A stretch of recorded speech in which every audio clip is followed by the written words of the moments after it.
Okay, moving on to question 9. Question 9 of Thermochem tutorial involved the construction of a Born-Haber cycle. So Born-Haber cycles are typically used for ionic compounds. Alright. Okay, so in this case we have cadmium 2 iodide. In this case we are supposed to make use to find the lattice energy.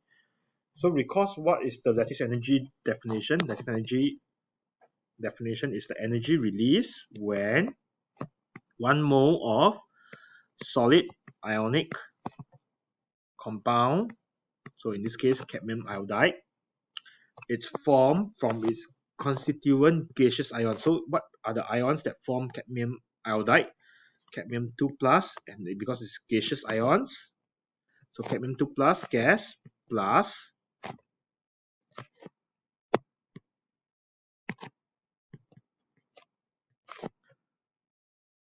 2I minus gas. So this is your lattice energy. Okay, so this is what we need to calculate later on. So over here, the number of enthalpy changes, i.e. atomization, EA of various things. We are supposed to write equation including state symbols for each of the processes. Okay, so enthalpy change of formation, definition, 1 mole of substance, in this case cadmium iodide, solid, so reference point 1 mole of cadmium iodide, formed from its constituent elements. So what elements are there? Cadmium solid, cadmium is a metal, and iodine. Iodine at standard condition is a solid, so I2 solid. Enthalpy change of atomization of cadmium. Atomization definition, 1 mole of gaseous atom. So okay, take a look, 1 mole of gaseous atom. So in this case, cadmium, gaseous atom, formed from its elements. So cadmium solid. Okay, moving on. Sum of first and second IE of cadmium. Okay, first IE involve, remember IE involve gaseous atoms to gaseous cations.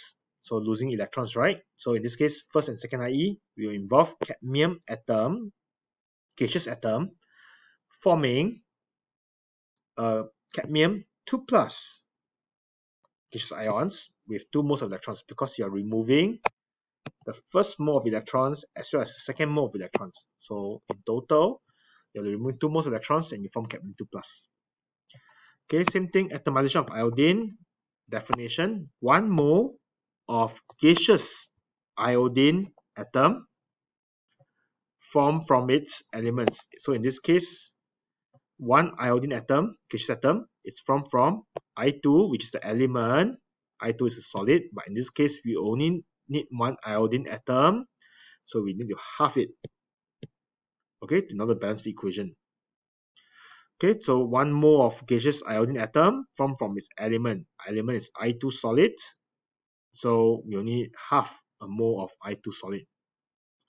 For electron affinity of iodine, definition, okay, 1 mole of I minus gaseous ions formed from its gaseous atom, and this involves accepting 1 mole of electrons. Okay, so these are the equations for each of the processes. You can pause the video to copy down if you need to. I'll move on to part B. Okay, for part B is where we need to construct the energy, the Born-Haber cycle. So to me, Born-Haber cycle, it's a very standard question. Okay, we can make use of acronym FAIL, or mnemonics FAIL, fail, to help you remember how to draw the cycle. What the end goal is to do the lattice energy of cadmium 2 iodide. So again, recall what's the definition of lattice energy of cadmium iodide. CdI2 solid, cadmium iodide solid, 1 mole from its constituent gaseous ion, cadmium 2 plus gas plus 2I minus gas. Okay, so let's take a look at Born-Haber cycle. Born-Haber cycle, it's an energy level diagram. So first thing first, the very first thing, draw your axis and you label axis. So draw an arrow down and indicate energy. Okay, Once this is done, the first thing I will do is to put an arbitrary 0, and typically we usually assign elements to have 0 energy level.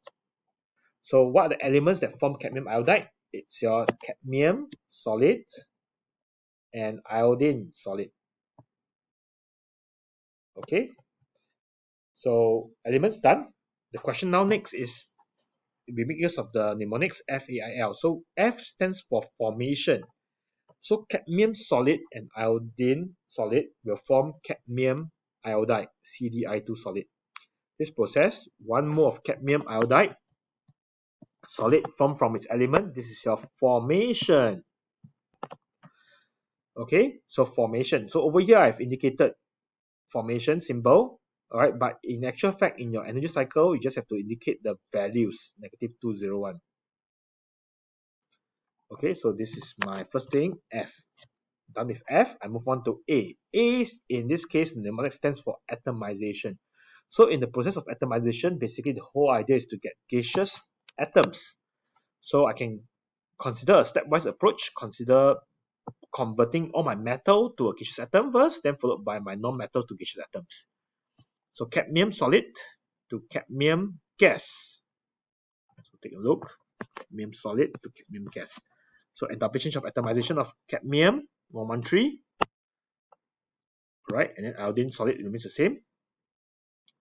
Then once done with my metal, I move on to my non-metal. So my I2 is my non-metal next. Atomize my iodine. In this case, take a look. Why is there 2 times? Because you can see that with I2 solid, you will form 2 moles of gaseous iodine atom. Right, 2 moles of gaseous iodine atom, based on the definition of atomization, that will be 2 times atomization of iodine, and therefore 2 times the enthalpy value. Okay, so this is my A. So I'm done with my atomization for both metal and non-metal. So for FAIL, after atomization, it's ionization. So ionization basically is to convert your metals, atoms, gaseous atom to cations, gaseous, non-metal gaseous atom to gaseous anion. So I, in this case, so first of all, I like to focus on the metal first, convert my cadmium to cadmium 2 plus.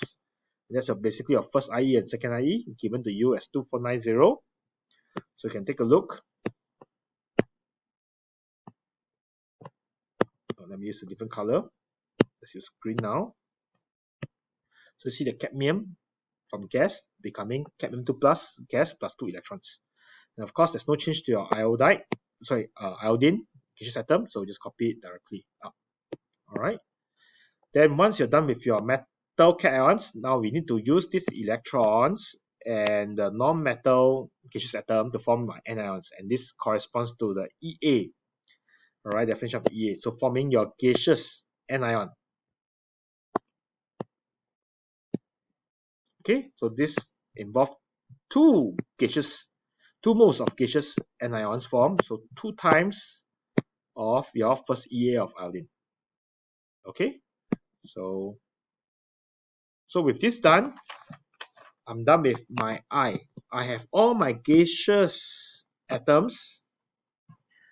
Now, before I go on next, it's important for you to show the relative difference in energy level. So, which means if it's an endothermic process, the arrow should point up, the energy level should go higher. And as a result, you can see I have deliberately drawn in a very large arrow for the first IE and the second IE. Right, the gap here is big. Why? Because this corresponds to a very endothermic process. This is so as to leave space for the subsequent exothermic EA process, so that this cadmium 2 plus and I minus gaseous ions can be of a higher energy compared to cadmium gaseous atom and iodine gaseous atom. Right? Because if you look in terms of the enthalpy change, you're going up to 490, but you're only coming down about 628. Okay, once this is done, FAI done, we are left with the last arrow, which is L, your lattice energy. Okay, lattice energy, remember, gaseous ions to 1 mole of solid ionic compound. Lattice energy. So that's your L, FAIL. So the last part to apply your Born-Haber cycle, you basically apply your clockwise equals to anti-clockwise. So in this case, I've deliberately colored the clockwise arrows to be orange. So orange arrows, 1, 2, 3, 4, 5. The anti-clockwise arrows are the green arrows, which is only the formation. So apply your Hess law. Formation will be equals to atomization for cadmium plus 2 atomization of iodine plus first second IE plus 2 times of first EA and plus lattice energy. So this is our aim. So make this our subject, rearrange it a little, sub in the values, all right, and then you should get a highly exothermic value. Why? Because again, if you think about lattice energy, the process is from CD2 plus gas plus 2I minus gas to form CDI2 solid. This process involves forming very strong ionic bonds. So you release a lot of energy as indicated by the highly exothermic delta H net. Okay, so if you need more practice with Born-Haber cycle, you can refer to question 35 and 36. In the interest of time, we can only discuss one Born-Haber cycle question. Okay, and that's it for your question 9.